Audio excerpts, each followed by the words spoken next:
ತಮಿಳುನಾಡು ನಮ್ಮ ಪಕ್ಕದ ರಾಜ್ಯನೇ ಆದರೂ ಅಲ್ಲಿರೋ ಸಿನಿಮಾ ಕ್ರೇಜ್ ಬೇರೆನೇ ಲೆವೆಲ್. ಅಲ್ಲಿ ಕಳೆದ 59 ವರ್ಷಗಳಲ್ಲಿ ಇದ್ದದ್ದು ದ್ರಾವಿಡ ಸಾಮ್ರಾಜ್ಯ, ದ್ರಾವಿಡ ಅಧಿಪತಿ. ಮಧ್ಯದಲ್ಲಿ ಒಂದು 3-4 ವರ್ಷ ತೆಗೆದ್ರೆ ಆಳಿದವರೆಲ್ಲ ಸಿನಿಮಾ ನಂಟಿದ್ದವರೇ. ಈಗ ಬಂದಿರೋದು Thalapathy, once again cinema star, mass ಮಹಾರಾಜ ವಿಜಯ್ ಪಟ್ಟಾಭಿಷೇಕ. ತಮಿಳುನಾಡಿಗೆ ಹೊಸ ಯಜಮಾನ. ಸಿ ಜೋಸೆಫ್ ವಿಜಯ್ ಎನ್ನುಂ ನಾನ್. ಮುಖ್ಯಮಂತ್ರಿ ವಿಜಯ್ ಆ ಸವಾಲನ್ನ ಗೆಲ್ಲಲೇಬೇಕು, ಗೆದ್ದರೆ ಮಾತ್ರ safe. This is a new beginning, a new era of a real secular social justice starts now. ಸೃಷ್ಟಿಸಿದ ದಾಖಲೆಗಳೆಷ್ಟು, ಹೊಸ ಚರಿತ್ರೆ. ಕಾನ್ಫಿಡೆಂಟ್ ಆಗಿರುங்க, வெற்றி நிச்சயம். ಈ ಕ್ಷಣಕ್ಕಾಗಿ ಚೆನ್ನೈ ಕಾಯುತ್ತಿತ್ತು. ಯಾಕಂದ್ರೆ ಇದು ತಮಿಳುನಾಡು ಜನತೆ ನೀಡಿದ್ದ ಜನತಾ ತೀರ್ಪು. ಹಾಗಂತ ಪೂರ್ತಿ ತೀರ್ಪನ್ನು ನೀಡಿರಲಿಲ್ಲ, ಬಹುಮತಕ್ಕೆ ಹತ್ತಿರವಾದ ತೀರ್ಪನ್ನೇನೋ ಕೊಟ್ಟರು. ಅದನ್ನ ನನಸು ಮಾಡಿದ್ದು Congress, CPI, CPM, Muslim league ಮತ್ತು ವಿಸಿಕೆ ಪಾರ್ಟಿ.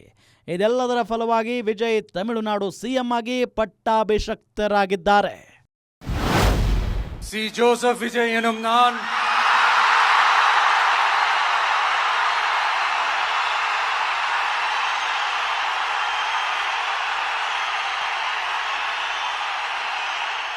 சட்டப்படி அமைக்கப்பெற்ற இந்திய அரசியல் அமைப்பின்பால் உண்மையான நம்பிக்கையும் மாறா பற்றும் கொண்டிருப்பேன் என்றும், இந்திய நாட்டின் ஒப்பில்லாத முழு முதல் ஆட்சியையும் ஒருமையையும் நிலை நிறுத்துவேன் என்றும், தமிழ்நாட்டு அரசின் முதலமைச்சராக உண்மையாகவும் உளச்சான்றின்படியும் என் கடமைகளை நிறைவேற்றுவேன் என்றும்,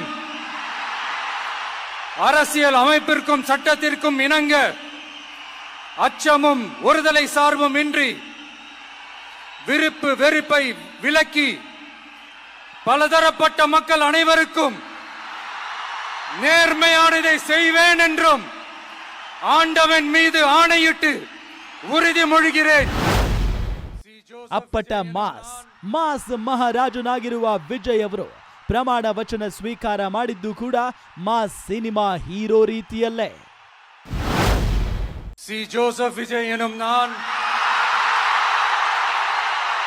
பலதரப்பட்ட மக்கள் அனைவருக்கும் நேர்மையானதை செய்வேன் என்றும் ஆண்டவன் மீது ஆணையிட்டு உறுதிமொழிகிறேன். 59 ವರ್ಷಗಳ ನಂತರ ಹೊಸ ಇತಿಹಾಸ. ವೀಕ್ಷಕರೇ, 59 ವರ್ಷಗಳ ನಂತರ ಹೊಸ ಇತಿಹಾಸ ಏನ್ ಗೊತ್ತಾ?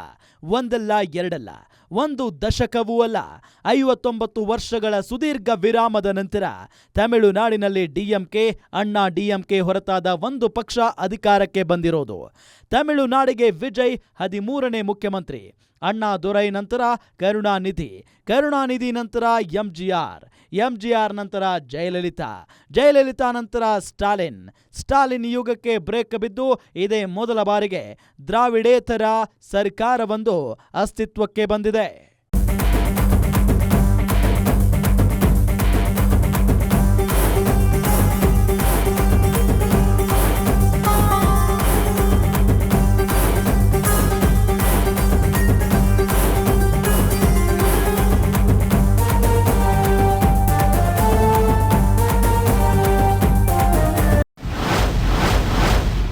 ತಮಿಳುನಾಡಿಗೆ ಮೊದಲ ಕ್ರಿಶ್ಚಿಯನ್ ಮುಖ್ಯಮಂತ್ರಿ ವಿಜಯ್. ಭಾರತದಲ್ಲಿ ಕ್ರೈಸ್ತ ಸಮುದಾಯ ಪ್ರಮುಖವಾಗಿದ್ದರೂ ಕ್ರೈಸ್ತರು ಸಿಎಂ ಆಗಿರುವುದು ಕಡಿಮೆ. ಕೇರಳ, ಗೋವಾ, ಮೇಘಾಲಯ, ನಾಗಾಲ್ಯಾಂಡ್, ಮಿಜೋರಾಂಗಳಲ್ಲಿ ಅಧಿಕೃತವಾಗಿ ಕ್ರೈಸ್ತರು ಸಿಎಂ ಆಗಿದ್ದಾರೆ. ಇನ್ನುಳಿದಂತೆ ಕೆಲವರು ಕ್ರೈಸ್ತ ಧರ್ಮ ಫಾಲೋ ಮಾಡ್ತಾರಾದ್ರೂ ಅಧಿಕೃತ ದಾಖಲೆಗಳಲ್ಲಿ ಕ್ರೈಸ್ತರಲ್ಲ. ಆದರೆ ಜೋಸೆಫ್ ವಿಜಯ್ ಹಾಗಲ್ಲ.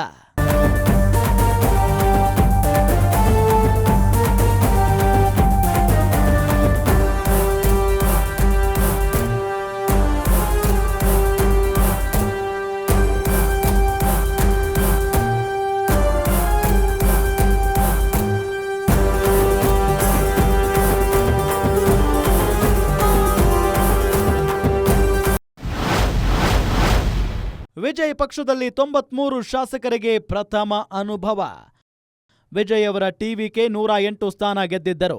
107 ಶಾಸಕರಿದ್ದಾರೆ. ವಿಜಯ್ 2 ಕಡೆ ನಿಂತು ಗೆದ್ದಿರೋದ್ರಿಂದ 107. ಆ 107 ಶಾಸಕರಲ್ಲಿ 93 ಜನ ಇದೇ ಮೊದಲನೇ ಬಾರಿ ಶಾಸಕರಾಗಿದ್ದಾರೆ. ಅನುಭವ ಇಲ್ಲ. ಇದು ಸಮಸ್ಯೆ ಆಗೋದಿಲ್ವಾ ಅಂದ್ರೆ ಡಿಎಂಕೆ ಮೊದಲ ಬಾರಿ ಗೆದ್ದಾಗಲೂ ಇದೇ ರೀತಿಯಾಗಿತ್ತು. ನಾವು ಅನುಭವ ತಗೊಳ್ತೇವೆ ಅಂತಾರೆ ಟಿವಿಕೆ ಶಾಸಕರು.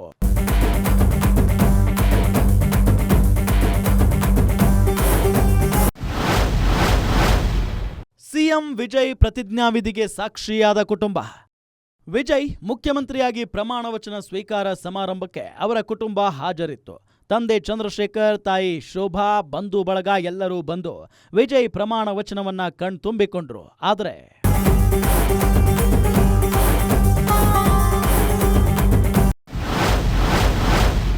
ವಿಜಯ್ ಪತ್ನಿ ಮಕ್ಕಳು ಮಿಸ್ಸಿಂಗ್.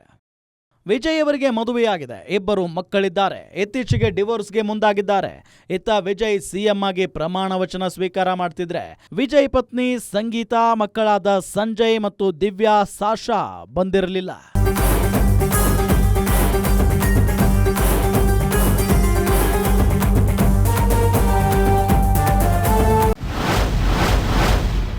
ವಿಜಯ್ ಪ್ರಮಾಣ ವಚನದಲ್ಲಿ ತ್ರಿಷಾ ಮಿಂಚು. ವಿಜಯ್ ಅವರ ಆಪ್ತ ಗೆಳತಿ ನಟಿ ತ್ರಿಷಾ ಇಡೀ ಸಮಾರಂಭದ ಹೈಲೈಟ್ ಆಗಿದ್ದರು. ಅಚ್ಚ ತಮಿಳು ಹೆಣ್ಣು ಮಗಳಂತೆ ತ್ರಿಷಾ ಸಮಾರಂಭದಲ್ಲಿ ಕಂಗೊಳಿಸ್ತಾ ಇದ್ರು.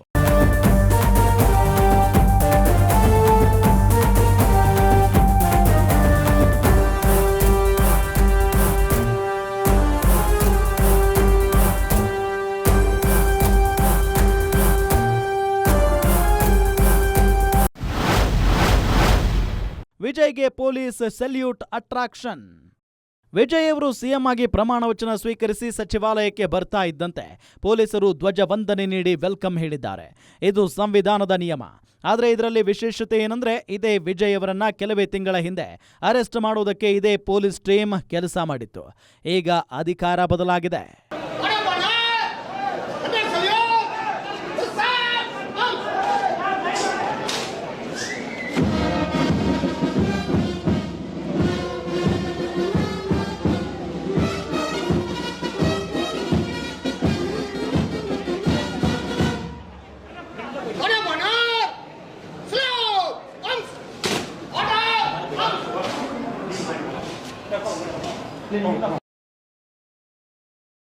ವಿಜಯ್ ಅವರ ಮುಂದಿರೋದು 2 ಚಾಲೆಂಜ್.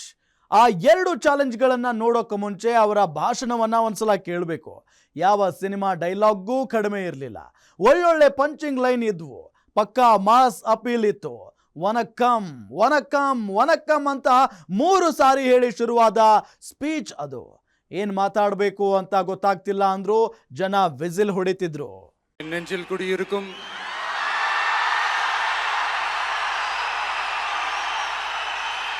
உங்கள் அனைவருக்கும் என்னுடைய வணக்கம். வணக்கம் வணக்கம்.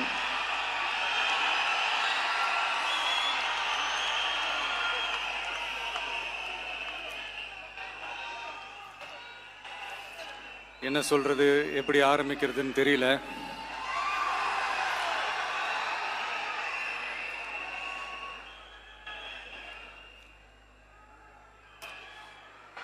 சினிமாவில் எப்படியாவது கஷ்டப்பட்டு வெற்றி அடையணும்னு இருந்த ஒரு சாதாரண அசிஸ்டன்ட் டைரக்டருக்கு பிறந்த ஒரு பிள்ளையா எனக்கும் வாழ்க்கையில் வறுமைனா என்னன்னு எனக்கு நல்லாவே தெரியும்.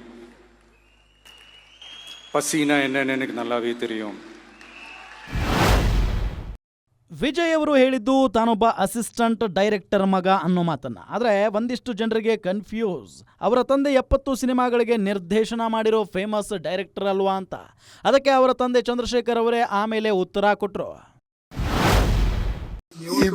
He born in 73. Okay? 73 or 74? 74. 73 marriage. 74 he born. When he born, I was an assistant director. I struggled for even food. that remembrance he made. Vijay ಅವರ ತಂದೆ ಶೋಭಾ ಅವರನ್ನ ಮದುವೆಯಾಗಿದ್ದು 1973ರಲ್ಲಿ. 1974ರಲ್ಲಿ ವಿಜಯ್ ಹುಟ್ಟಿದಾಗ ಅಸಿಸ್ಟೆಂಟ್ ಡೈರೆಕ್ಟರ್ ಆಗಿದ್ದೆ. ಊಟಕ್ಕೂ ಪರದಾಡುತ್ತಿದ್ದ ದಿನಗಳು ಎಂದು ನೆನಪಿಸಿಕೊಂಡಿದ್ದಾರೆ ವಿಜಯ್. ವಿಜಯ್ ಅವರಿಗೆ ಬಡತನವನ್ನ ಕಂಡು ಅಲ್ಲ, ಅನುಭವಿಸಿದ ನೆನಪುಗಳೂ ಇವೆ ಅನ್ನೋದು ಗೊತ್ತಾಗಿದ್ದು ಭಾಷಣ ಕೇಳಿದ ಮೇಲೆ. ನಾನು ರಾಜವಂಶದಲ್ಲಿ ಹುಟ್ಟಿದವನಲ್ಲ, ನನಗೂ ಹಸಿವು ಗೊತ್ತು, ಬಡತನ ಗೊತ್ತು ಅಂತ ಹೇಳಿಕೊಂಡಿದ್ದಾರೆ ವಿಜಯ್. எனக்கும் வாழ்க்கையில வறுமைனா என்னன்னு எனக்கு நல்லாவே தெரியும், பசினா என்னன்னு எனக்கு நல்லாவே தெரியும். ಸೆಂಟಿಮೆಂಟ್ನಲ್ಲೇ ಹೃದಯಕ್ಕೆ ಕೈ ಹಾಕಿದ ವಿಜಯ್. நான் ஒன்றும் பெரிய மன்னர் பரம்பரையிலிருந்துலாம் வந்துடல. உங்களை மாதிரி தான், உங்களில் ஒருத்த மாதிரி தான், உங்கள் குடும்பத்தில் ஒருத்த மாதிரி தான், உங்கள் புள்ள மாதிரி தான், உங்கள் மகன் மாதிரி தான், உங்கள் அண்ணன் மாதிரி தான், உங்கள் தம்பி மாதிரி தான். அப்படி தான் நான் உணர்றேன். நீங்களும் என்ன அப்படி நினைச்சதுனால தான் சினிமாவில் எனக்கு ஒரு மிகப்பெரிய ஒரு இடத்த ஒன்று கொடுத்தீங்க. இப்போ அதையெல்லாம் விட்டுட்டு உங்களுக்காக நன்றி கடன் செலுத்துறதுக்காக அரசியலுக்கு வந்த உங்க விஜய, இந்த விஜய, நீ வா விஜய், நாங்களா இருக்கோம், பாத்துக்கிறோம். விஜய் தம்பி நீ வா, நாங்க இருக்கோம். விஜய் தம்பி நீ வா, நாங்க இருக்கோம். அண்ணா நீ வாடா, நாங்களா இருக்கோம். நண்பா நீ வா நண்பா, நாங்களா இருக்கோம்னு சொல்லி. ವಿಜಯ್ ಭಾಷಣ ಫುಲ್ ಎಮೋಷನಲ್. ನಾನೆಂದು ನಿಮ್ಮವನೇ, ನಿಮ್ಮ ತಮ್ಮ, ಗೆಳೆಯ, ನಿಮ್ಮ ಮನೆಯ ಮಗನಂತವನು ಎನ್ನುತ್ತಿದ್ದಾಗ ಕನ್ನಡದವರಿಗೆ ಮಯೂರ ಸಿನಿಮಾದ ನಾನಿರುವುದೇ ನಿಮಗಾಗಿ ಹಾಡು ನೆನಪಾಗಿದ್ದರೆ ಆಶ್ಚರ್ಯವೇನಿಲ್ಲ. ಆದರೆ ವಿಜಯ್ ಪವರ್ಫುಲ್ ಡೈಲಾಗ್ಸ್ ಇಷ್ಟಕ್ಕೆ ಮುಗಿಲಿಲ್ಲ. எனக்காக கூட நின்ன உங்களுக்கும் அதே மாதிரி கஷ்டங்கள், அதே மாதிரி அவமானங்கள், அதையெல்லாம் நீங்க பெருசா எடுத்துக்காம, அதையெல்லாம் நீங்க பொருட்டாவே எடுத்துக்காம, என்னோட வலிகளை, என்னோட வேதனைகளை உங்களோட தான் நினைச்சு என் கூடவே நின்னு இன்னைக்கு சி ஜோசப் விஜய் எனும் நான் அதை உண்மையாக்கி இருக்கிறீங்க. உண்மையிலே எனக்கு என்ன சொல்றதுன்னு எனக்கு தெரியல. ಇಲ್ಲಿ ವಿಜಯ್ ಹೇಳಿದ ಕೆಲವು ಮಾತುಗಳನ್ನ ಹೇಳಿಬಿಡ್ತವೆ. ನಾನು ನಿಮ್ಮ ತಮ್ಮ, ನಾನು ದೇವತೆ ಅಥವಾ ದೇವದೂತನಲ್ಲ, ಸಾಮಾನ್ಯ ಮನುಷ್ಯ, ಸಾಧ್ಯವಾಗದೇ ಇರುವ ಭರವಸೆ ನೀಡಲ್ಲ. ನೀವು ನನ್ನ ಜೊತೆಗಿದ್ರೆ ಎಲ್ಲವನ್ನು ಮಾಡುವ ವಿಶ್ವಾಸವಂತೂ ಇದೆ. ಸ್ವಲ್ಪ ಸಮಯ ಕೊಡಿ, ನಾನು ಹಂತ ಹಂತವಾಗಿ ಎಲ್ಲ ಭರವಸೆಗಳನ್ನು ನೆರವೇರಿಸುತ್ತೇನೆ ಎನ್ನುತ್ತಲೇ ಡಿಎಂಕೆಗೆ ಚಾಟಿ ಬೀಸಿದ್ರು. ಆದರೆ ಡಿಎಂಕೆ ಸ್ಟಾಲಿನ್ ಎಂದು ಹೆಸರು ಹೇಳಲಿಲ್ಲ. 10 ಲಕ್ಷ ಕೋಟಿ ಸಾಲದ ಸುಳಿಯಲ್ಲಿದೆಯಾ ತಮಿಳುನಾಡು? நம்ம தமிழ்நாடு கவர்மெண்ட் இருக்கிற அந்த நிலைமையை பத்தி நான் உங்ககிட்ட நான் சொல்லணும். கிட்டத்தட்ட 10 லட்சம் கோடிக்கு மேல கடன் வாங்கி வச்சுட்டு போயிருக்கிற இன்னைக்கு அந்த தமிழ்நாடு அரசு இருக்கிறப்போ, கஜானாவை சுத்தமா தொடச்சி வலிச்சு வச்சுட்டு போயிருக்கிறப்போ, தூக்க முடியாத சுமையை ஏத்தி வச்சுட்டு போயிருக்கிறப்போ, ஸோ அப்படிப்பட்ட ஒரு நிலைமையில தான் இந்த பொறுப்பை நம்ம கையில் எடுத்திருக்கிறோம். உடனே நீங்க நினைக்கலாம், என்னடா இவர் ஏதோ பொறி வச்சு பேசுறாரா அப்படின்ட்டு. அப்படியெல்லாம் எதுவுமே கிடையாது. உள்ள போய் பார்த்தா தான் தெரியும் எது எந்த நிலைமையில இருக்குன்னு, என்ன இருக்கு என்ன இல்லை, எது எந்த நிலைமையில இருக்கு எது எந்த நிலைமையில இல்லை. ஸோ அதையெல்லாம் பார்த்துட்டு உங்களுக்கு ஒரு வெள்ளை அறிக்கையா அதை வெளியிடணும்னு நான் நினைக்கிறேன். ஒரு டிரான்ஸ்பரண்டான ஒரு கவர்மெண்டா, அதாவது இன்னைக்கு நம்ம தமிழ்நாடு கவர்மெண்ட் இந்த நிலைமையில தான் இருக்கு அப்படின்றத உங்ககிட்ட சொல்லிட்டு I just want to take it forward from there. Tamil Nadu ಜಿಡಿಪಿಯ ಸಾಲದ ಮಿತಿ ಮೀರಿ ಸಾಲ ಇದೆಯಾ? ತಮಿಳುನಾಡು ಸರ್ಕಾರದ ಒಟ್ಟು ಸಾಲ ಅಧಿಕೃತವಾಗಿಯೇ 9,52,000 ಕೋಟಿ ಇದೆ. ಈ ವರ್ಷ ಅದು ಸುಮಾರು 11 ಲಕ್ಷ ಕೋಟಿಗೆ ಏರುವ ಆತಂಕವೂ ಇದೆ. ತಜ್ಞರ ಪ್ರಕಾರ ತಮಿಳುನಾಡು ಸರ್ಕಾರ ಜಿಡಿಪಿಯ ಮಿತಿಯನ್ನ ಮೀರಿದೆ. ಏನಂದ್ರೆ ಯಾವುದೇ ರಾಜ್ಯ ಅಥವಾ ದೇಶದ ಸಾಲ ಜಿಡಿಪಿಯ 25% ಮೀರಬಾರದು. ಅಂದರೆ ಒಟ್ಟು ವ್ಯವಹಾರ ಏನಾಗುತ್ತೆ ಅದರ 25% ಒಳಗೆ ಇರಬೇಕು. ಅದು ಕ್ರಾಸ್ ಆದರೆ ಡೇಂಜರ್. ಆದರೆ ತಮಿಳುನಾಡು ಸರ್ಕಾರದ ಒಟ್ಟಾರೆ ಸಾಲ ಜಿಡಿಪಿಯ 26.12% ಇದೆ. ತಮಿಳುನಾಡು ಸರ್ಕಾರ ಕರ್ನಾಟಕದ ಮಾದರಿಯಲ್ಲಿ ಕೊಡ್ತಾ ಇರೋ ಗ್ಯಾರಂಟಿ ಯೋಜನೆಗಳಿಗೆ ಹೆಚ್ಚು ಹಣ ಖರ್ಚು ಮಾಡ್ತಿದೆ ಅನ್ನೋದು ಆರೋಪ. ಸಿಂಪಲ್ ಆಗಿ ಹೇಳಬೇಕಂದ್ರೆ ತಮಿಳುನಾಡು ಸರ್ಕಾರದ ಆರ್ಥಿಕ ಪರಿಸ್ಥಿತಿ ಸರಿಯಿಲ್ಲ. ಈ ಎಲ್ಲವನ್ನ ಪರಿಶೀಲನೆ ಮಾಡಿ ಒಂದು ಲೆಕ್ಕಪತ್ರ ರೆಡಿ ಮಾಡಿ ಜನರ ಮುಂದೆ ಇಟ್ಟು ಆಮೇಲೆ ಜನರಿಗೆ ಮಾಡಬೇಕಿರೋ ಕೆಲಸವನ್ನ ಮಾಡ್ತೇನೆ ಅಂತಿದ್ದಾರೆ ವಿಜಯ್. ಅಷ್ಟೇ ಅಲ್ಲ, ನನಗೆ ಸರ್ಕಾರದ ಹಣ ಬೇಕಿಲ್ಲ, ಭ್ರಷ್ಟಾಚಾರವನ್ನ ಮಾಡುವುದಿಲ್ಲ, ನನ್ನ ಜೊತೆಯಲ್ಲಿರುವವರು ಹಾಗೆಯೇ ಇರಬೇಕು ಅಂತ ಫರ್ಮಾನು ಹೊರಡಿಸಿದ್ದಾರೆ ವಿಜಯ್. விஜய் தப்பு ಮಾಡಲ್ಲ, தப்பு ಮಾಡಿದವರನ್ನು ಬಿಡಲ್ಲ. நான் முன்னாடியே சொன்ன மாதிரி மக்கள் பணத்துல இருந்து ஒரு பைசா கூட நான் தொட மாட்டேன். எனக்கு அது அவசியமும் இல்லை. அது உங்களுக்கு நல்லாவே தெரியும். இந்த விஜய் தப்பு பண்ண மாட்டான், தப்பு பண்ணவும் விட மாட்டான். அது யாராக இருந்தாலும் சரி, என்னோட கவர்மெண்ட்ல என் கூடவே இருக்கிறவங்களாகவும் சரி, விட மாட்டான்.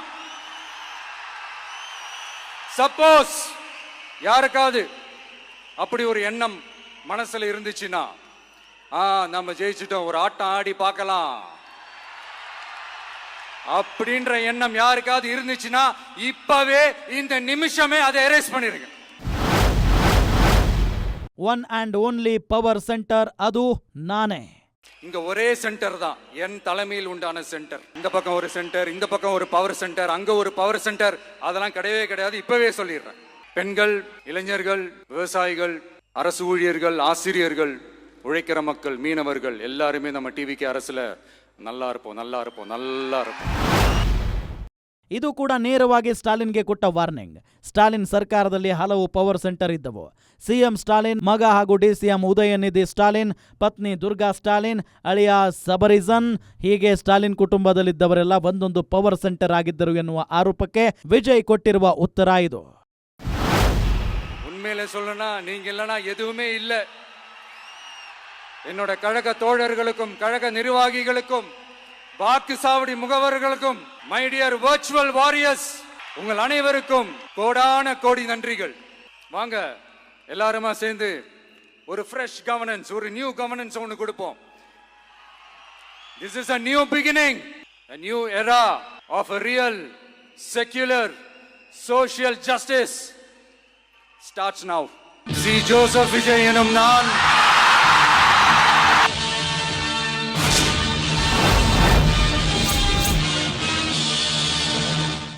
ವಿಜಯ್ ಅವರು ಗೆಲ್ಲಬೇಕಿರೋ ಮೊದಲನೇ ಚಾಲೆಂಜ್ ವಿಶ್ವಾಸ ಮತ, ಎರಡನೇ ಚಾಲೆಂಜ್ ತಾವೇ ಕೊಟ್ಟಿದ್ದ ಭರವಸೆಗಳು. ಆ ಎರಡರಲ್ಲಿ ಒಂದು ಚಾಲೆಂಜ್ ಅನ್ನ ಗೆಲ್ಲಬಹುದು, ಆದರೆ ಎರಡನೇ ಚಾಲೆಂಜ್ ಇದೆಯಲ್ಲ, ಅದು ಸಿಕ್ಕಾಪಟ್ಟೆ ಕಷ್ಟ ಇದೆ.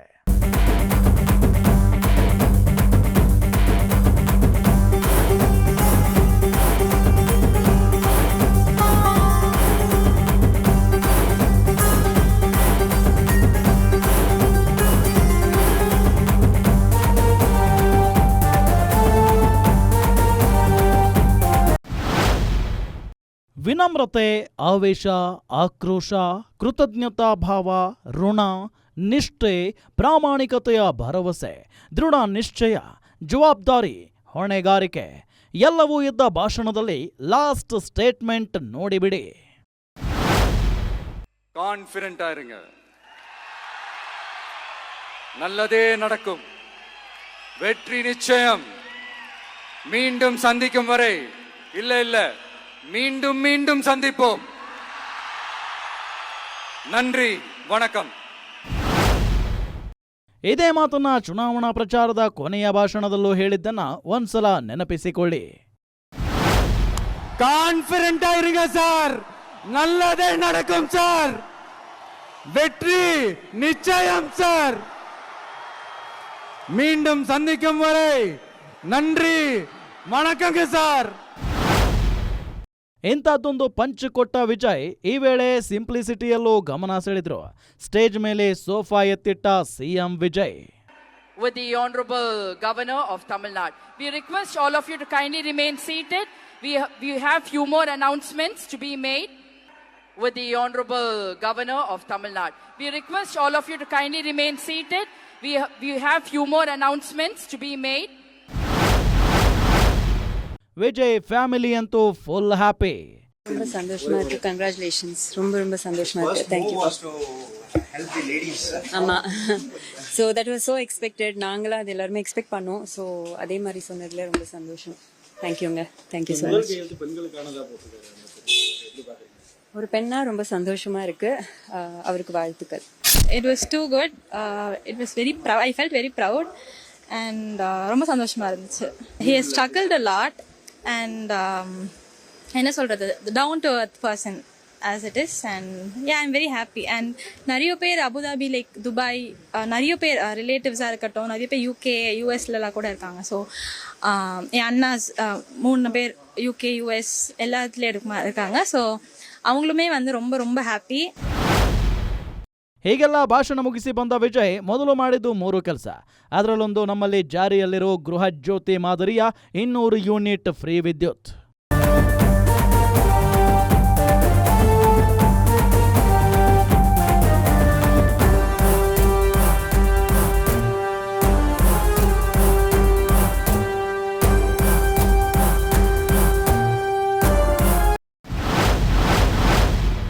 ವಿಜಯ್ ಮೊದಲ 3 ಆದೇಶಗಳು: ಪ್ರತಿ ಮನೆಗೆ 200 ಯೂನಿಟ್ ಉಚಿತ ವಿದ್ಯುತ್, ಮಹಿಳೆಯರ ಸುರಕ್ಷತೆಗೆ ವುಮೆನ್ ಪ್ರೊಟೆಕ್ಷನ್ ಫೋರ್ಸ್, ಡ್ರಗ್ಸ್ ನಿಯಂತ್ರಣಕ್ಕೆ ಆಂಟಿ ಡ್ರಗ್ಸ್ ಫೋರ್ಸ್.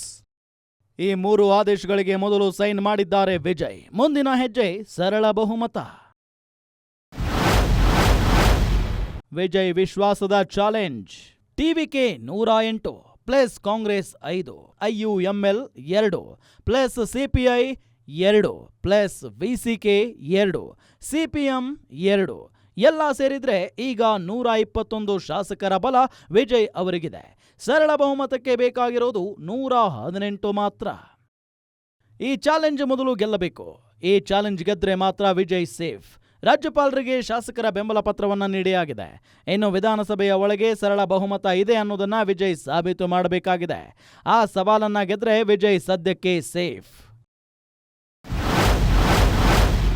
ವಿಜಯ್ಗೆ 2ನೇ ಚಾಲೆಂಜ್ ವಿಜಯ್ ಭರವಸೆಗಳು: ಗೃಹಲಕ್ಷ್ಮಿ ಮಾದರಿ ಮಹಿಳೆಯರಿಗೆ ಪ್ರತಿ ತಿಂಗಳು 2,500 ರೂಪಾಯಿ ಸಹಾಯಧನ, ಯುವ ನಿಧಿ ಮಾದರಿ ನಿರುದ್ಯೋಗಿ ಪದವೀಧರರಿಗೆ ಮಾಸಿಕ 4,000 ರೂಪಾಯಿ, ಡಿಪ್ಲೊಮಾ ಹೋಲ್ಡರ್ಗಳಿಗೆ 2,500 ರೂಪಾಯಿ, ವಿದ್ಯಾರ್ಥಿಗಳಿಗೆ ಶಿಕ್ಷಣಕ್ಕೆ ಉಚಿತ ಮತ್ತು ಸಬ್ಸಿಡಿ ಸಾಲ, ವರ್ಷಕ್ಕೆ ಪ್ರತಿ ಕುಟುಂಬಕ್ಕೆ 6 ಉಚಿತ LPG ಸಿಲಿಂಡರ್, ಬಡವರ ಮದುವೆಗೆ 8 ಗ್ರಾಂ ಚಿನ್ನ ಪ್ಲಸ್ ರೇಷ್ಮೆ ಸೀರೆ, ರೈತರಿಗೆ ಸಹಕಾರಿ ಸಾಲ ಸಂಪೂರ್ಣ ಮನ್ನಾ, ಪ್ರತಿ ಕುಟುಂಬಕ್ಕೆ 25 ಲಕ್ಷ ರೂಪಾಯಿ ಆರೋಗ್ಯ ವಿಮೆ, ವೃದ್ಧರು ವಿಧವೆಯರಿಗೆ ಮಾಸಿಕ 3,000 ರೂಪಾಯಿ ಮಾಸಾಶನ.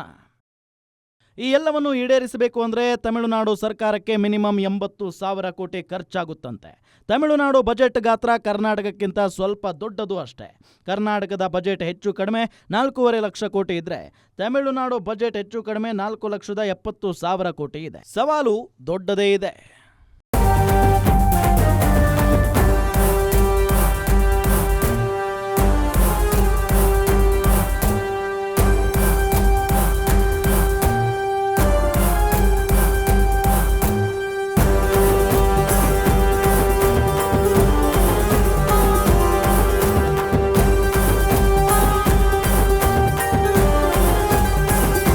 ಇದೆಲ್ಲದರ ಜೊತೆ 3ನೇ ಚಾಲೆಂಜ್ ಕೂಡ ಇದೆ. ಅನಾನುಭವಿಗಳ ತಂಡ ಕಟ್ಟಿಕೊಂಡು ಸರ್ಕಾರ ಮಾಡೋದು. ಆಡಳಿತ ಮಾಡೋದ್ರಲ್ಲಿ ಅನಾನುಭವಿಯಾಗಿರೋ ವಿಜಯ್ ಅದನ್ನ ಗೆಲ್ಲಲೇಬೇಕು. ಇದಾಗಿತ್ತು ಈ ಹೊತ್ತಿನ ವಿಶೇಷ. ನೋಡ್ತಾ ಇರಿ ಗ್ಯಾರಂಟಿ ನ್ಯೂಸ್. ಸುದ್ದಿ ಖಚಿತ, ನ್ಯಾಯ ನಿಶ್ಚಿತ.